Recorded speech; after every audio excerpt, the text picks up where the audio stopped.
Hey gamers, this is Liz Davidson from Beyond Solitaire, and I have a very special guest, Tom Lewis, as well as a co-interviewer, Kreighton Long. Hello, gentlemen. And Tom, how are you doing tonight? Why don't you tell us a little bit about yourself? G'day, I'm from Australia. As you can tell from the greeting, g'day. It's Remembrance Day down here and a bit shambolic this morning. I got my special guest in the studio with me in case I drop out. There he is. It's in a school next to a biology lab. I'm a military historian. I write history books and just had Atomic Salvation published, which seems to be making a few splashes around the place. I also teach at a local high school. I was a member of the armed forces for 20 years, served in Iraq and East Timor, commanded a US intelligence unit in Iraq, which is rather strange for an Aussie. And then eventually sort of got out of the forces. Back here, I'm still writing military history books and teaching. And I suppose one of the things that's of interest to us today is we use a lot of wargaming in modern history teaching here. We've managed to spend a few $1,000s over the years in buying sets of stuff that we've made, model soldiers for all sorts of epochs. And I suppose the main reason we do that is to try and get the kids interested. If you're a modern teenager, I think it's exactly the same as when I was a teenager. What are you interested in? Well, eating, drinking, sleeping, chasing women or boys or whatever, making sure your car goes. Study is about number 8 or something like that. So it's a bit of a teacher trick to try and get kids interested rather than having somebody like me drone on at the front of a classroom. We use 28mm soldiers. We've got about 5 different sets, and we sort of battled through different ways of doing this over the last 5 years because there's been quite a few obstacles in the way. Actually, we're super interested to hear about your high school teaching experiences because Creighton and I are actually both high school teachers as well. So we're here for this. So what are the exact classes that you are teaching in high school right now? Well, I'll try and keep it as simple as possible because you're using the American system, which I don't know about. But kids here, they learn history in years 7, 8, 9, 10.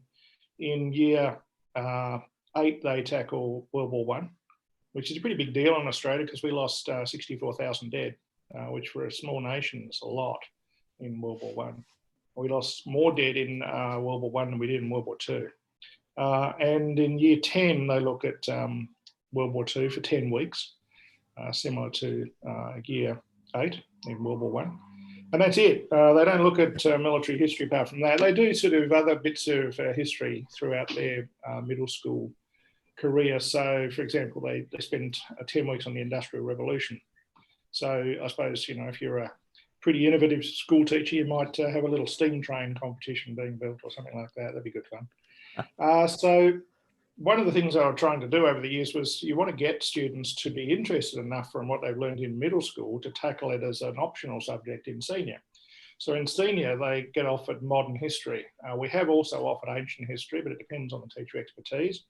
I'm a modern history guy, so it's 1750 onwards. And you can study one semester units. There's a number to pick from. One of them is imperialism, so I generally use that. So it's the British imperialism, how the British had the empire on which the sun never set. And what does that mean? Then you can pick a unit of revolution. And one of the units I picked was, I did Russia actually, which was a mistake. But then I picked the American Civil War because it's much more interesting. And off we go. So with kids down here, we get a lot of American TV.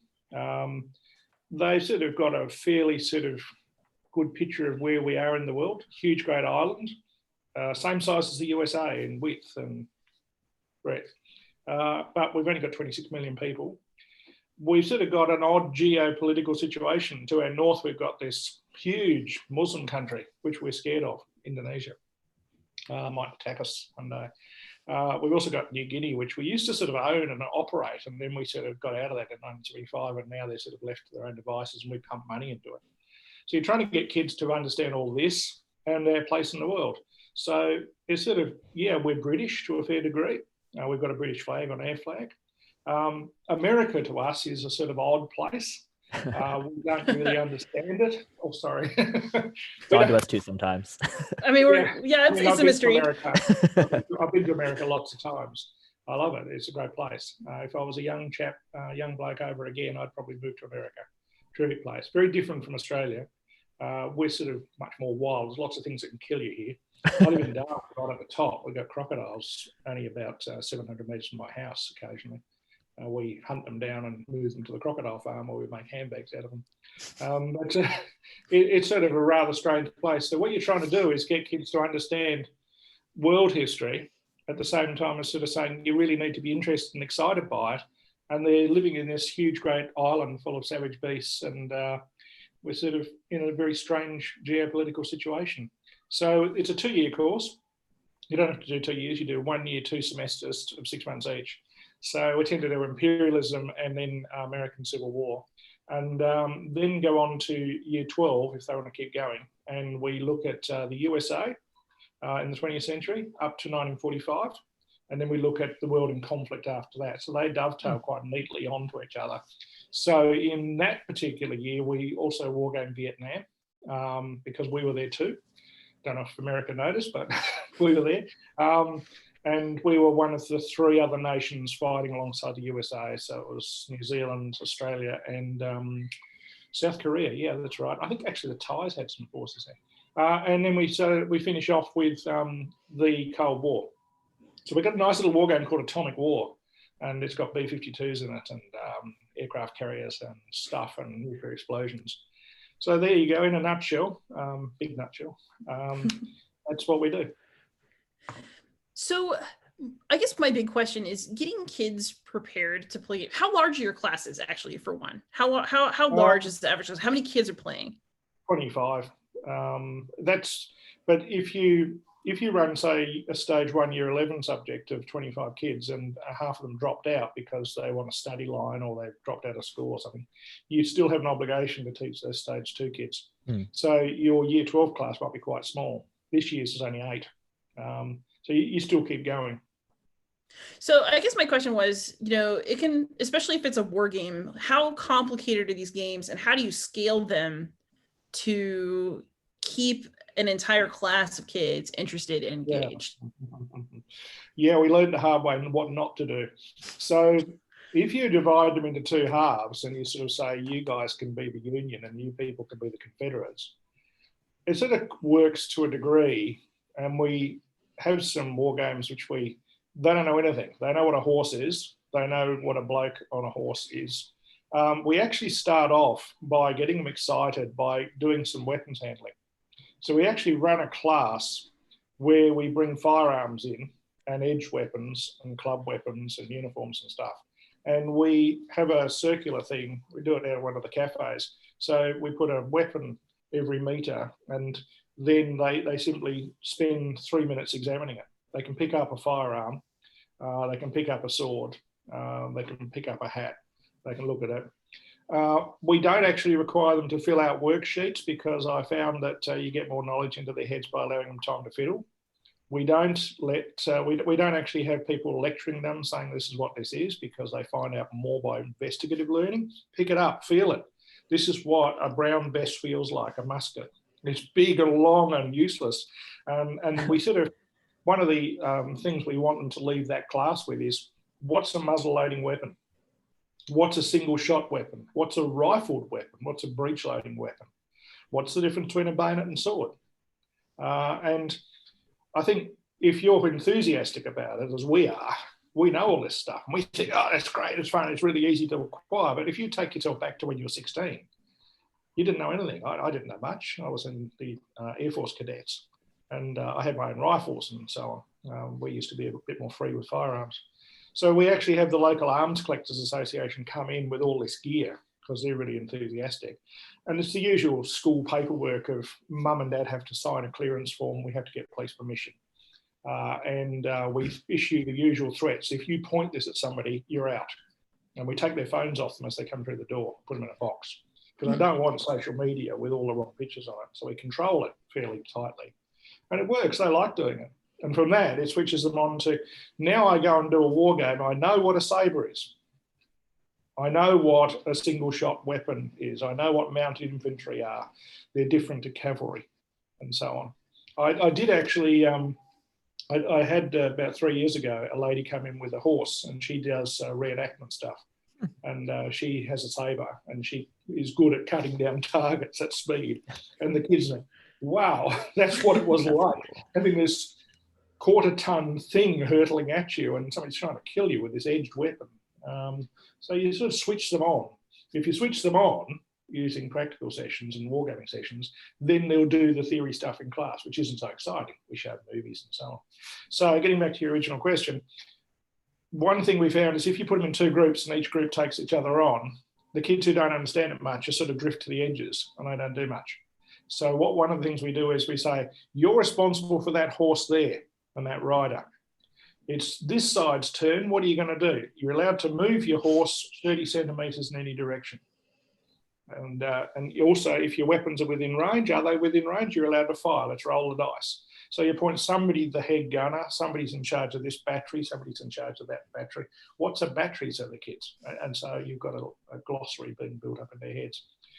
These scouts here are going to go off and do scouting stuff. And if they get to within range of hidden troops, which are on a whiteboard, only the side knows what's hidden, then those troops are revealed. If you get to within 30 centimetres, the Union soldiers stand up, here we are, and they have a shot at you, obviously, and so on. But you've got to give kids individual responsibilities. One thing I learned, if you don't, the lower kids who don't really grasp it, they drift off, and you see them sitting by one side and they're not doing much. So from what I'm understanding of your description of the game so far, the kids are basically playing like a miniatures game. So you talked about building terrain and, you know, controlling a horse and having, I mean, are they basically on a giant hex map where they're moving? No, we don't do hex stuff much.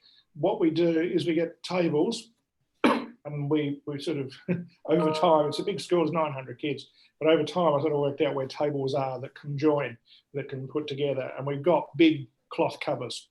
So the table's covered in a green cloth, huge, great tablecloths, and we've got about 4 or 5 of them. Then we've got paper mache hills. We've got rivers. We've got roads. The roads are rolled brown hessian that we got from one of the fabric places. The rivers are blue ribbon. You can't cross a ribbon and so on. And so that's all set out. The really big frustrating thing, which is really, really annoying, was you've got to sort of do it in a double lesson. So the kids get 2 doubles a week and a single. Double lesson is 2 times 45 minutes. So you've got to set it up in that time, and you've got to take it down. So you've got to put everything in these big plastic crates, and it's all got to be taken away. And of course, you know the way schools run, they expect you to be sort of at your next class, if you've got one, pretty quick smart. So one of the things that I've managed to do over the last couple of years is I've bribed the library people, chocolate, flowers, you know. We've got a few places where we could leave tables set up, and we actually bought barriers, big orange barriers, and we've got luminous ropes strung along the barriers and signs, do not cross, war game in progress. And the odd funny thing about that is if you leave that set up for maybe 3 days, because you've got 5 lessons in 3 days or something, you just walk in and come back to it. Other kids walk by and go, what's that? And they want to play with the tanks or something. I mean, if it's something that's really too cute and you couldn't leave possibly on the table, because kids will, is there anybody looking? I want to take that and look at it and then put it in a pocket. So I've got a low sense of kids' honesty. No, I mean, you know what kids are like. They're sort of fascinated by it and want to pick it up and then break it. So if we leave it set up with those barriers around it, it acts as an advertisement. And kids in grade 8 say, what's that? I'd love to do that subject, and so on. So it pulls the kids in. It's another trick. We do take away a few of the more complicated sort of pieces, just in case they get souvenirs. So you mentioned things like the distance of movement, being in range where you could see hidden soldiers. How complicated are the rules for the game? And how do you balance between having a rich gaming experience with not spending too much time on things that aren't actual content for your class? I mean, I mean, there's teaching a game can be a separate thing from teaching the subject. How do you balance it? Well, we would do things like we give them a very basic description of what the Union was in the Civil War, for example, and what the Confederates were. And then we give them a handout for each side, and they can look at each other's handouts, what the uniforms are like. And down the bottom, it might say something like, uniforms were a real problem in the Civil War. It didn't get sorted. It's not exactly always the case that these guys wear grey and so on. So you sort of put that in, but you don't want to complicate it too much.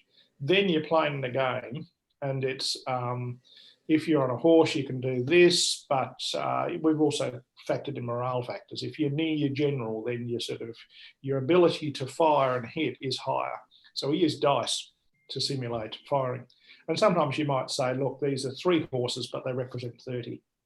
So off you go, you're General Stewart on a scouting mission or something like that. And you go and have a scout, and did you find anything? No. Did you move next? Did you find anything? Oh, yes. How do you report back? Well, these guys have got to come back. So you're sort of trying to blend reality all the time, but keep the game moving. So a typical game, in a double lesson, we might have 12 to 15 moves, and you always got to have a victory thing. What constitutes victory?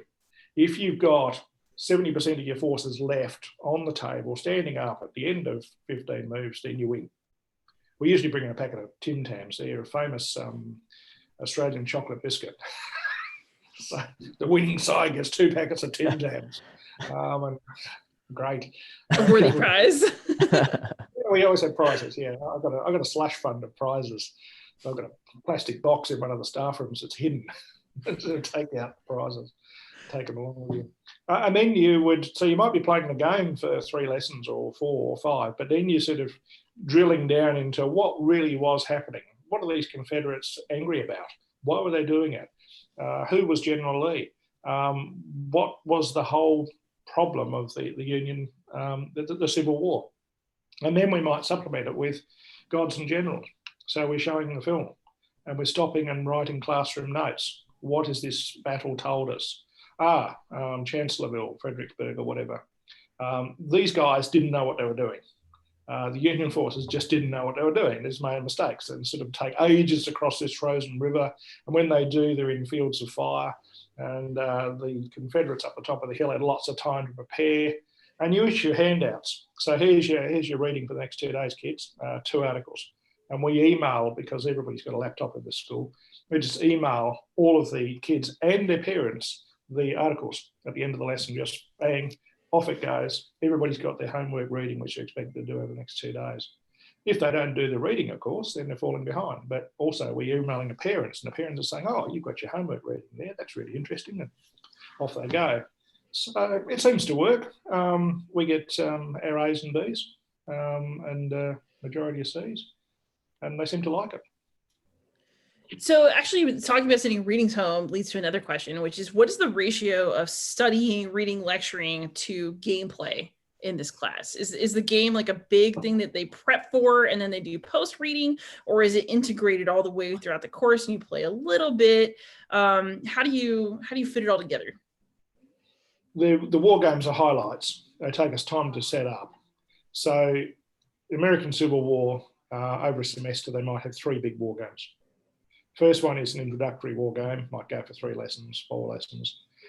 Then they've got a sort of middle stage one. They've got a set piece battle. We actually do Little Round Top, and we do Little Round Top in a slightly different way. We watch the film, and they're given, they have to take the role of Chamberlain, and we get them to make Chamberlain's decisions. We stop the film. What would you do now? They don't have their laptops with them, they're not allowed to use them. So they have to write Chamberlain's order, refuse the line. And we've taught them what refusing the line means. We teach them the basics of infantry fighting, outflanking, and so on, things like that. So we actually we usually center an assignment around a war game. You are so-and-so in such and such. Write your analysis complete with plans, at least 4 plans of what happened in the battle. In what way was your side deficient? In what way could they have improved? You've got to do 800 words. It's got to have 4 pictures. It's got to be due by such and such a date. And they use the war game as ammunition. Bad pun. They use the war game as ammunition for the assignment. And we get we got a school photographer. And I just email him and say, Oren, can you come and take some photographs? So he brings his Nikon along and he takes 30 or 40 good photographs, macro photographs during the session. We give them to the kids on a USB, and there's your photographs that you can illustrate your assignment with. And it seems to work that way. We do couple the war games, as I said, with other things. So we do have practical weapons handling sessions. I did want to get them shooting, but it's just too difficult. It costs you money. You've got to take them to the range. We do have big school bus. We could do it. The Northern Territory is a bit wilder, by the way, than the rest of Australia, because we're a bit. We like. Have you seen Crocodile Dundee? Yeah. The film. That's all we know of your country. No kidding. A lot of people like to Crocodile Dundee. Crocodile Dundee was filmed near here, and there was a bloke who was Crocodile Dundee was modelled on. So a lot of Territorians hunt and fish and shoot. It's the only place in Australia where you don't have to have a boat licence. You can drive a boat around drunk, and people do. And every time some government says we're going to bring in a boat licence, they say, I vote, So we are pretty rough and tough up here. And we can get away with doing a few things that some people in the southern states couldn't do. Bringing weapons into the classroom is a bit eyebrow raising now.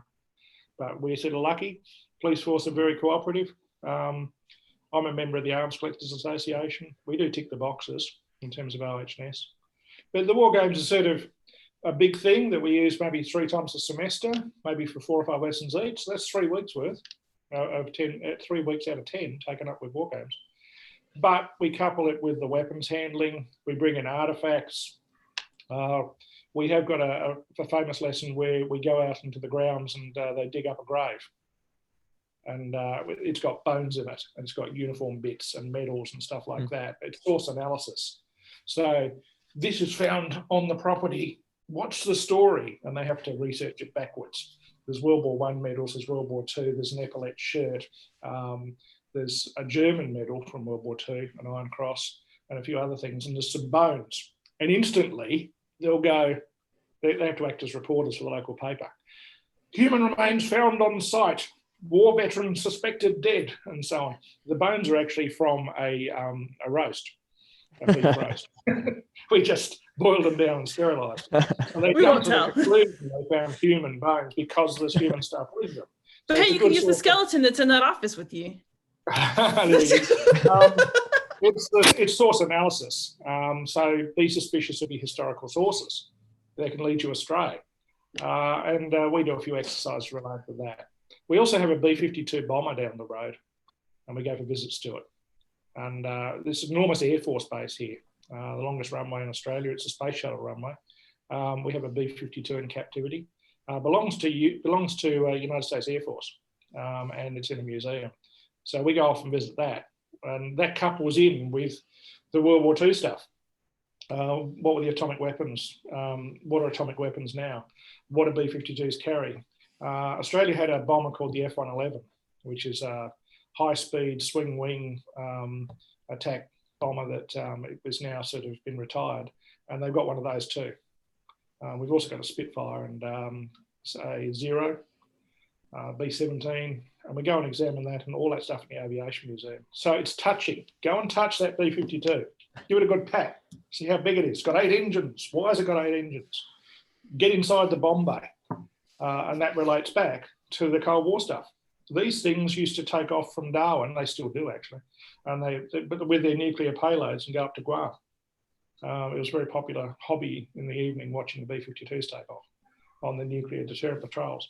So what was a nuclear deterrent patrol? What is nuclear war all about? And that leads into the war game, atomic wargaming, which is played on very long tables because we need to simulate the range of the aircraft.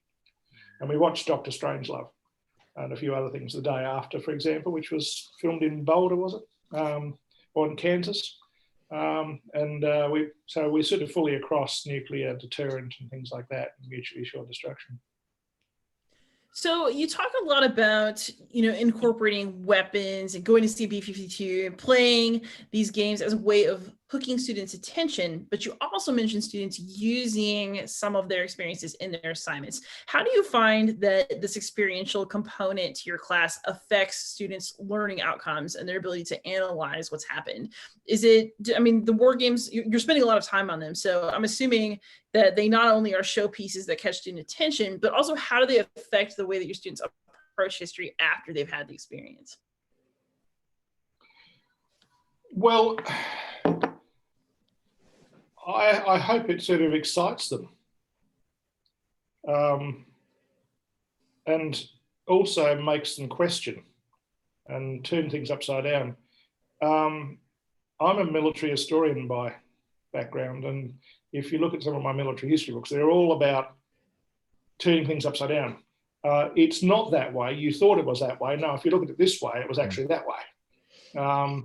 So I've got one called Lethality in Combat, which is the actuality of battlefield behaviour, which is sort of fairly controversial. Battlefields are not fought this way in World War One, as in Blackadder. I don't know if you've got the TV series over there. Oh, yeah. Quite famous. British TV series, but it's all generals and competent, and Captain Blackadder spends most of the time in a frontline dugout with his incompetent lieutenant and his foolish, stupid manservant.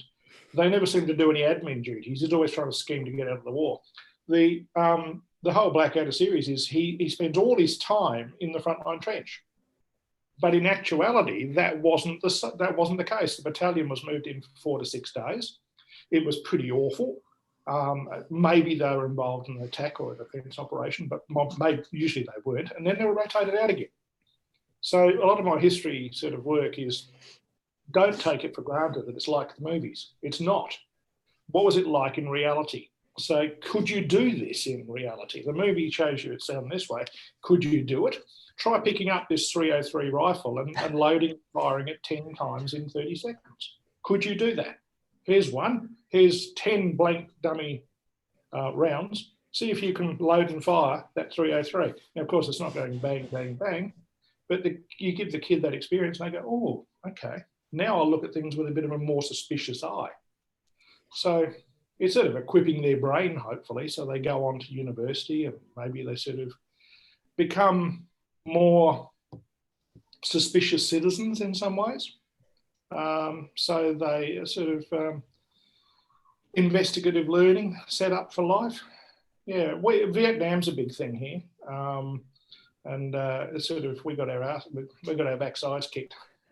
To a fair degree, and it had a bitter experience for Australia as it did in the USA. So there's quite a few Vietnam veterans around. What was Vietnam all about? Why were we there? Why did we lose? Did we lose?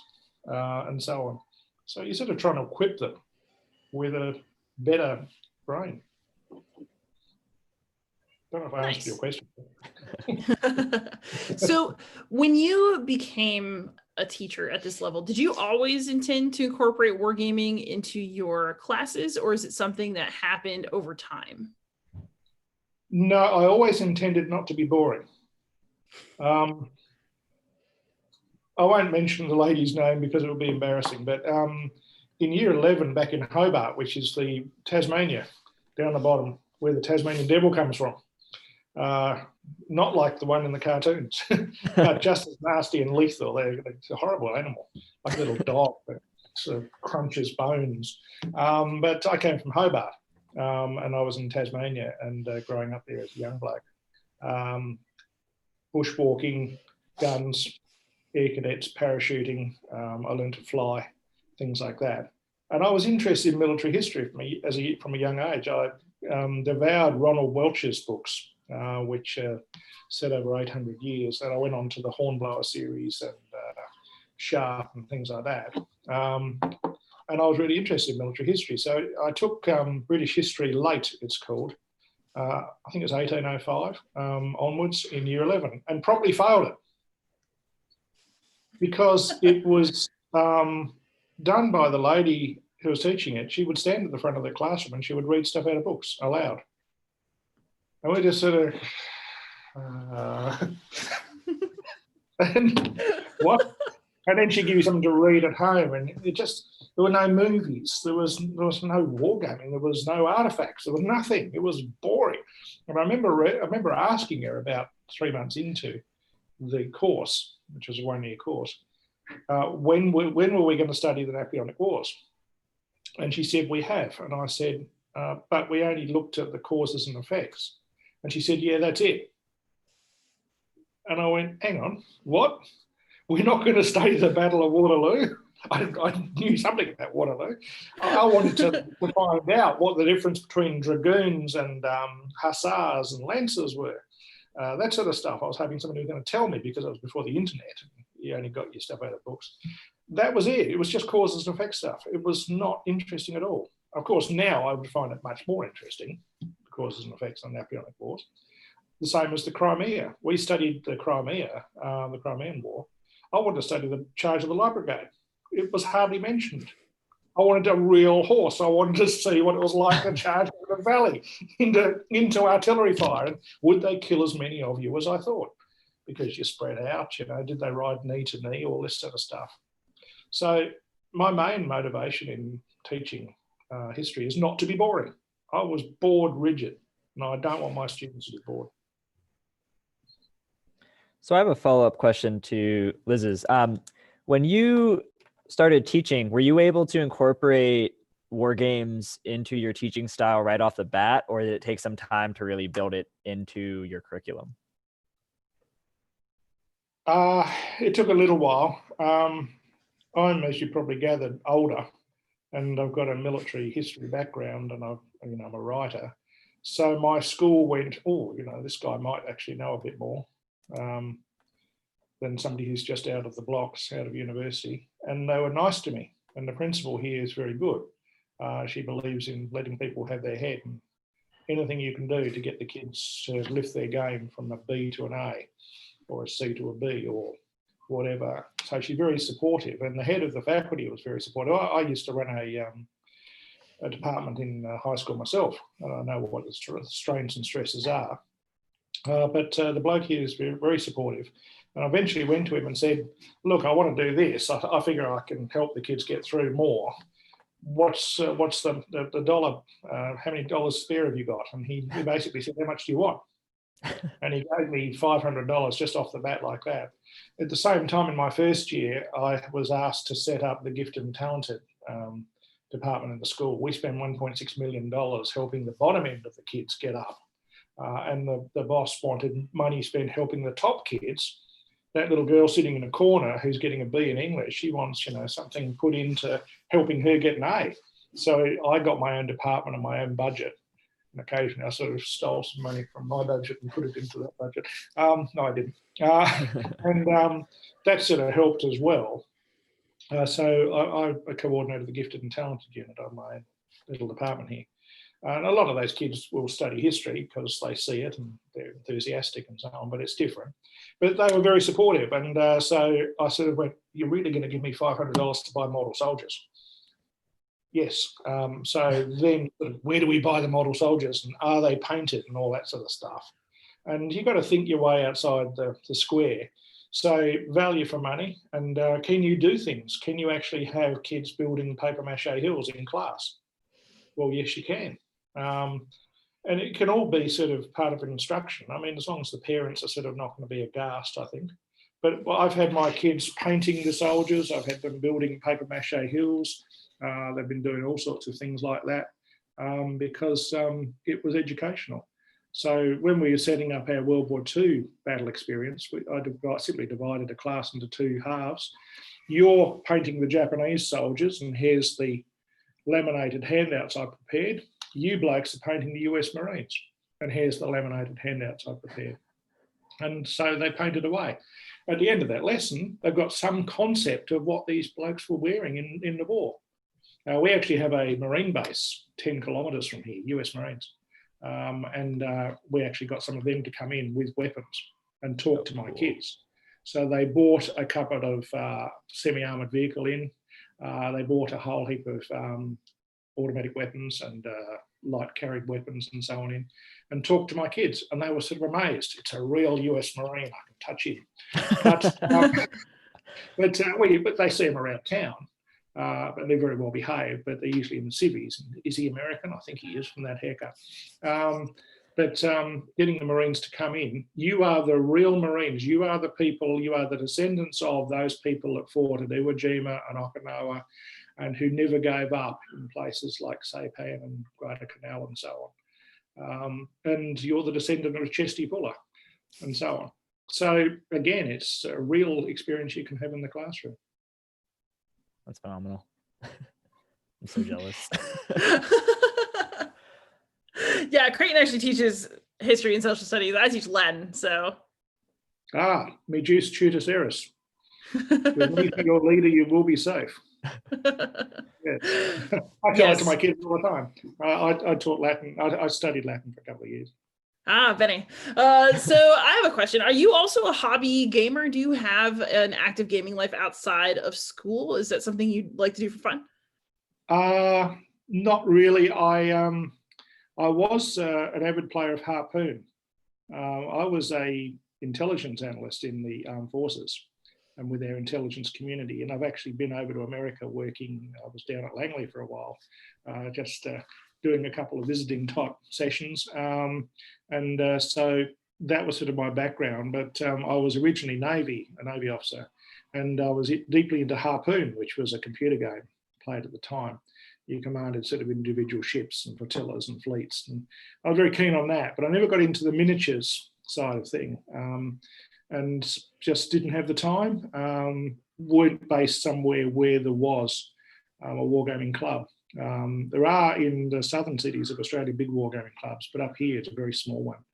I'm a member of the Arms Collectors Association. One thing I really like to do, and I was speaking to the head of history and geography about it the other day, I'd really like to bring in a computer war game that the kids could play on their laptops. This is a school, this is a fee-paying school, and chucking a $30 fee onto their school fee account is no problem. But I can't find one, so maybe you've got some tips. I looked at the Steam game Napoleon Conquest or something the other day, and I bought a copy and downloaded it as a sort of beta test. But it's sort of, you're a Napoleonic commander and you're commanding battalions, and that's no good for year 11s. In fact, next year we've got a year 9 class taking the year 11 course, the stage 1 year course. We sign up 25 kids. They're so interested. They're going to do it at year 9. They're all pretty bright kids and they're very keen. So I wanted to get something they could do on their laptops. I can't find something because remember I said something about you've got to follow the individual soldier in a war game. You've got to start off that way. I can't find anything war game wise where you are a Union cavalryman at the Battle of so-and-so, and they'd play that game, and then they could be a cavalry commander, where you might have a troop. You might be commanding 12 horsemen or something like that. So I'm still searching for that one. Yeah. So if you weren't into miniatures games before, what inspired you to essentially make one with the kids? And did you end up looking at existing tabletop games to form your rules, or is it something that actually just happened more organically? No. I'm a big chess player. I play tournament chess. I play for about half an hour, 3/4 an hour every day. Chess is something we brought into Gifted and Talented Unit. They have 2 chess competitions running for the entire year, and they like it. It's sort of, there's a cumulative competition going on. So I was looking around, how do we sort of introduce these sort of things? And wargaming was something that a friend of mine who's now down south had used in his classes. And I rang him up and said, what do you reckon? How ought to get started? Oh, you've got to do this, you've got to do that. And he actually helped me make some rules, and you've got to make the rules simple and understandable. You've got to have, how do I win? You've always got to have something, how do I win? I bought books and educated myself and so on. And trial by fire, you get in there with a class, you try it, this isn't working, why not? And so on. You work out what works. I need big dice. I actually, when I was teaching at the Naval College, which is the equivalent of Annapolis, back in the early 2000s, they took me out of intelligence and asked me to go and teach at the Naval College, and I taught military history and strategic studies. And I was trying to get them to understand the concept of fleet in beam. If you've got ships on the sea, you can command the sea for a temporary time. And I made up this game we used to play on the parade ground. It was a hex game. So we divided up a huge section of the playground, of the parade ground, into squares with this sort of grid arrangement that I had made that could unfold. And we actually had model ships about this long. They're on the ground. There was a stick, and you just pulled the stick, and we walked around with this ship and plonked it there. You had these huge dice, which were this big foam dice that I've got from somewhere, and the kids threw the trainees, naval officers, threw them in the air. And so from that sort of worked. That was fun. They really liked it, and everybody wanted to do it. And do you now understand what a fleeting being is? Do you understand attrition and things like that? Yes. And so I remembered that, and I thought I could bring that into high school, and it sort of works. Nice. Kreighton, any insights as a history teacher? I'm looking over my notes as we go to see if there's anything that hasn't indirectly been answered. Yeah, teaching history here in the United States, I am incredibly jealous of what you have to work with. Teaching at the high school here, we cover, for my US history class, we do everything from 1492 to as far as we can get in one semester. Given we're on a block schedule, so we have about 80 minutes a day.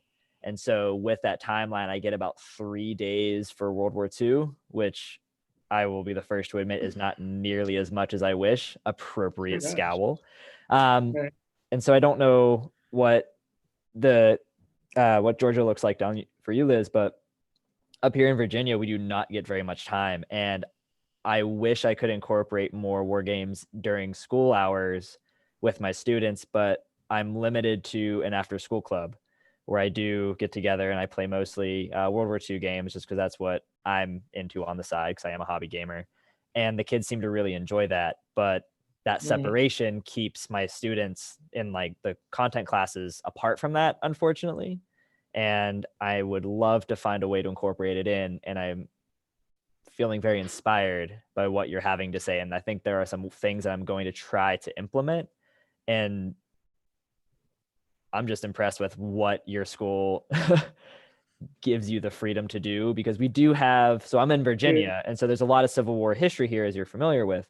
And we do have a Civil War reenactor group not far from where I teach. And so we bring in one of our former students who's a reenactor, but they're not allowed to bring any weapons, real or replica. And so when you're talking about having the students handle, brown bess muskets or whatnot, I'm just like, oh, that sounds amazing. Like, I would love to do that kind of stuff, but that's something that our school would just not go with. And we've asked, and they're just like, nah. I shouldn't encourage you. You're probably a young, devoted, law-abiding teacher. I used to be one of those. Now I'm a lot older and rebellious. I basically I think a lot of the rules that we constrain ourselves with are ridiculous. And I do my best to get around them. And I just really I find that if you're older and you're experienced and you've got a background, I've got a PhD, and they think that's wonderful. And you write history books. They think you can do no wrong. Little do they know, I'm actually a secret rebel. I wish my PhD got me that far, but nope, the American school system is a Byzantine organization. What's important about them? What do you want them to learn? And look, how do you cover the curriculum? I mean, one of the things you can do in high schools is they say you've got to cover this. And my attitude of some bits is that's really, really boring. I'll cover that by giving them a handout and making sure they read it. Now I've covered it. Aha. I've freed up all this time I can play war games with. I said, have you covered the curriculum? Yeah, look, I gave them that handout. And the handout's 15 pages thick or something like that. Did they read it? Well, I watched them read it, I made sure they're all silent while they read it. I told them to. Out of curiosity then. I emailed their parents, That's one of the things I also do. I email not only the students, but the parents too. This is your assignment reading. This is your revision for the exam. If they choose not to do it, then more fool them. So I sort of go, what would turn them on to history? What would make them love the subject? What would make it go into their head? I do all sorts of, I love having games. I mean, I actually teach USA history. So one of the things I do is I have, it's just a laminated A4 piece of paper, and I make them cut it up. and it's the presidents of the USA. So they cut them all up, they give them back to me, I put them in an envelope, and then the next lesson, I sort of bring it in, give them an envelope, and they now cut them all up and say, put them in order on your desk, chronologically. Truman's in the middle, yeah. Nixon, he must be. I mean, these kids quite often sort of, when was the moon landing? They don't know. It's 1960s. Kennedy, did he get shot before the moon landing or was it after? And I use Kennedy's speech where he says, we are going to the moon. So I make them assemble in a line on their desk, the presidents of the USA, on laminated cards. They're only this big.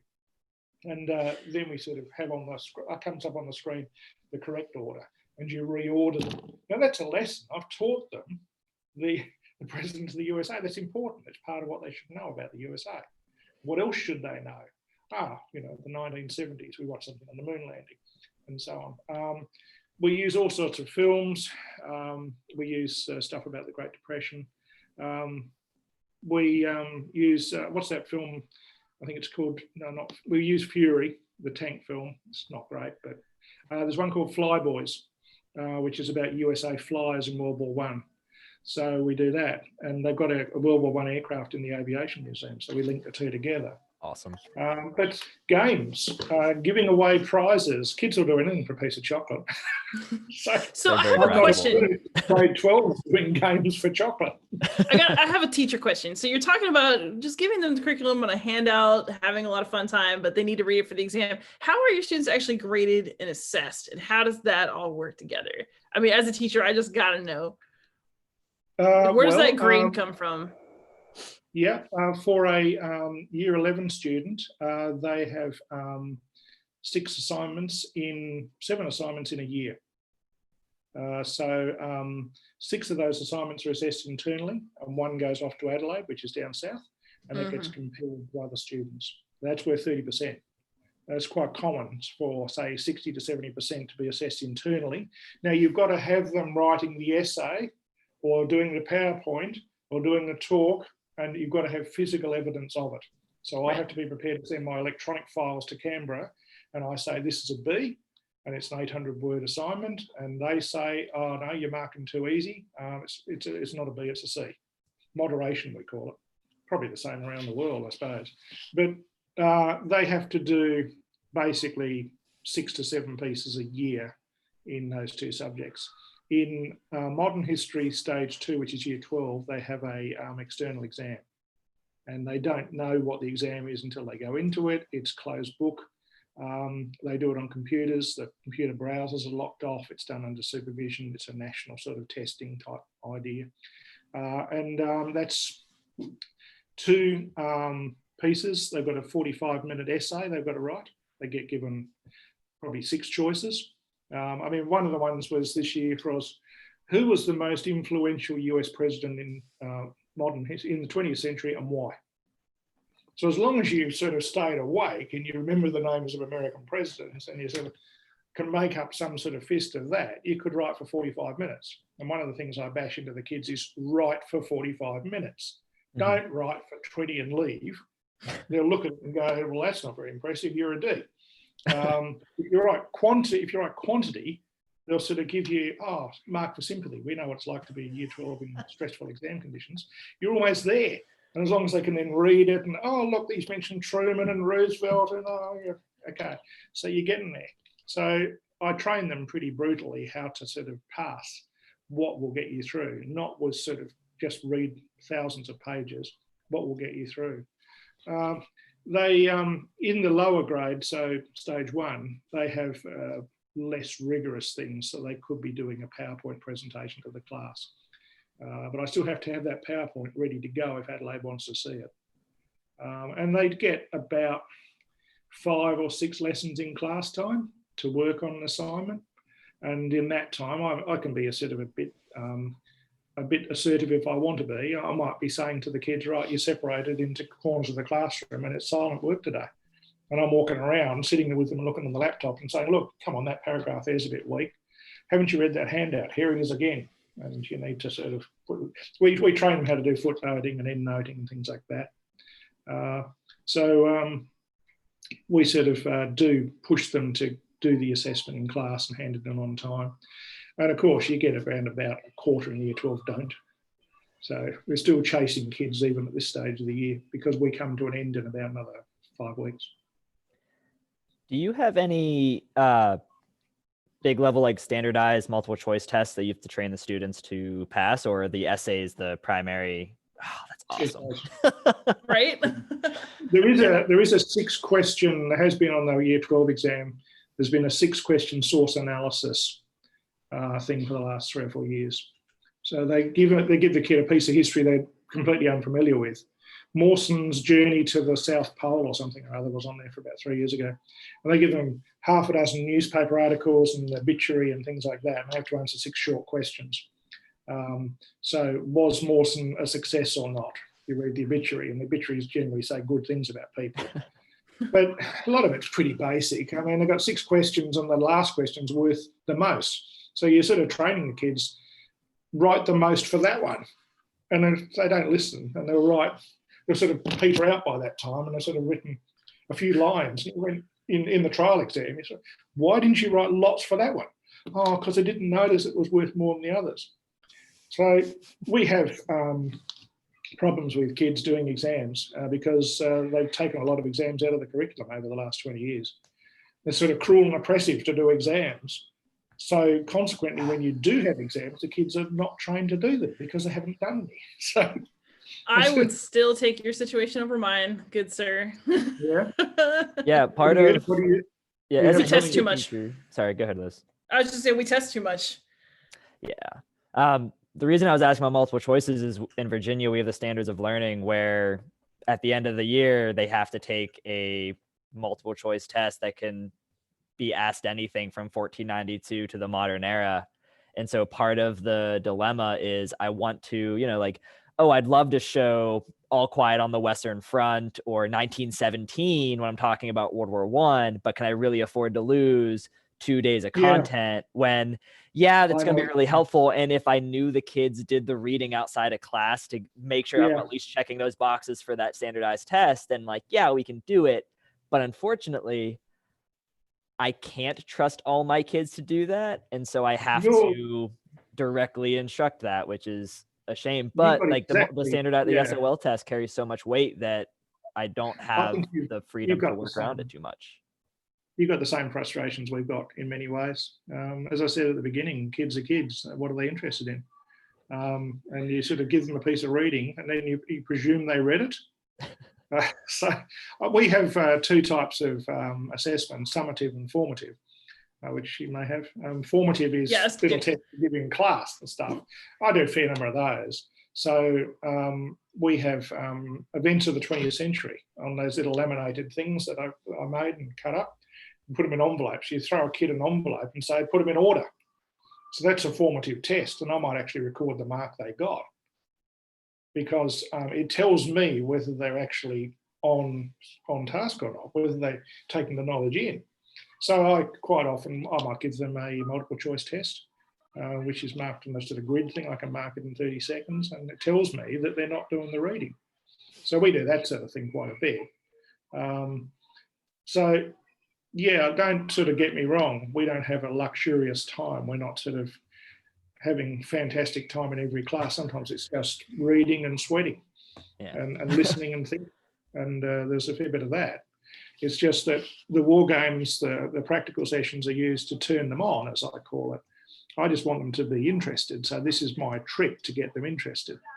If you're a year 10 boy, if you're 15, 16 and you've handled a firearm for the first time in your life, and you worked out, hey, they used to pour stuff down the end, Dad, with this ramrod thing, a really stupid idea, and then the bullet would fall out if you didn't do this, and the bullets were round, and then they had these breech loading, and wow, the kid is switched on. The kid goes, I want to do more of this. And little do they realise it's a boring history subject. Out of curiosity, what about a year 10 girl? I mean, I've been known to enjoy my time at the gun range with my uncle Christmas time. Do you get a good distribution? Yeah. In fact, we get pretty much even. 60-40. It varies and so on. Next year in the grade 9 that's doing the stage 1 subject, which is year 11, there's more girls than boys. It's sort of, yeah, I suppose I teach English as well, you see. Yeah, you do get girls being more empathetic, more emotional. But then again, I'm teaching World War II in my English class at the moment because we're doing the Diary of Anne Frank.